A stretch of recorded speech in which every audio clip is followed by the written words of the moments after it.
السلام عليكم ورحمة الله وبركاته. زي ما انتم شايفين كده هنعمل كب كيك بس بطريقة احترافية زي ما انتم شايفين كده. تحس ان هو توينكز كده للأولاد. في كريمة محشي كريمة وحاجة تحفة كده. هنعمله في البيت بكل سهولة والعجينة طرية كده زي عجينة التوينكز. حاجة تحفة.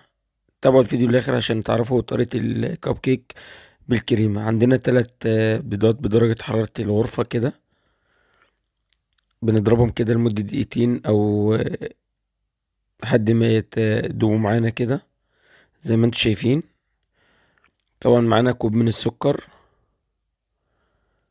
يبقى كده 3 بيضات وكوب من السكر. بنشغل المضرب بتاعنا، ولو ما عندناش مضرب ممكن نضرب يدوي. اهم حاجة ندوب السكر والبيض مع بعض كويس، ما نخليش تكتلات من السكر. لازم أن ياخد معانا اللون الابيض كده لحد ما دابه بدأ يفوم معانا. عندنا تذكرتين من الفانيليا عشان البيض طبعا وزفرة البيض يضيع معانا الزفرة. كوب من الحليب، مش لازم أن الحليب يكون سخن، بارد عادي. زي ما انتم شايفين كده نزلنا بكوب من الحليب وكوب وتلت من الزبدة. بنضرب المكونات دي كده كلها كده لمدة من 5 دقايق ل7 دقايق عشان ما يكونش فيه أي حاجة فيها تكتلات، خاصة السكر. يكون الميكس من واحد كده. طبعا هنطفي العجان بتاعنا بقى عشان ما ينطرش دقيق علينا. عندنا 250 جرام من الدقيق، 2 كوب من الدقيق زي ما انتم شايفين كده. الكوب المعياري اللي موجود في كل بيت. وعندنا معلقة كبيرة من البيكنج باودر أو كيك شيف، معلقة واحدة كبيرة كده هرمية. بنضرب المكونات دي كلها كده لحد ما تتجانس مع بعض لمدة 3 دقايق زي ما انتم شايفين كده. هو ده القوام المطلوب. انا حابب اوريكم. طبعا عندنا الفرن بتاعت الكب كيك. بندخل بقى الكب كيك ده، طبعا بنعملها بأي خلة كده، وبندخلها الفرن من 25 ل30 دقيقة على درجة حرارة 180. لو زاد معانا حاجة بنحطها في أي فرن عندنا. بتاخد من 25 دقيقة ل30 دقيقة.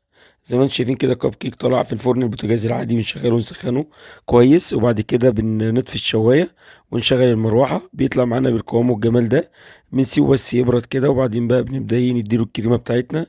الكريمة بقى نجيب كوباية من الكريمة الخام عليها كوباية من المية المثلجة اللي هي الساقعة يعني بتاعتنا، ومعلقة كبيرة من السكر البودر. بنضرب دي الكريمة بتاعتنا عشان بس محدش يقول يا شيف انت ما جبتش الكريمة، عشان هي سهلة خالص. كريمة خام اللي هي كريم شانتيه مع معلقة سكر بودر كبيرة حسب انت بتحب السكر.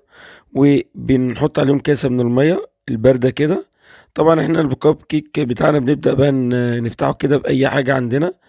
نقدر نفتحه بخلة بأي حاجة كده، نعمل فيه فراغات عشان نبدأ بقى نحشي كريم شانتيه.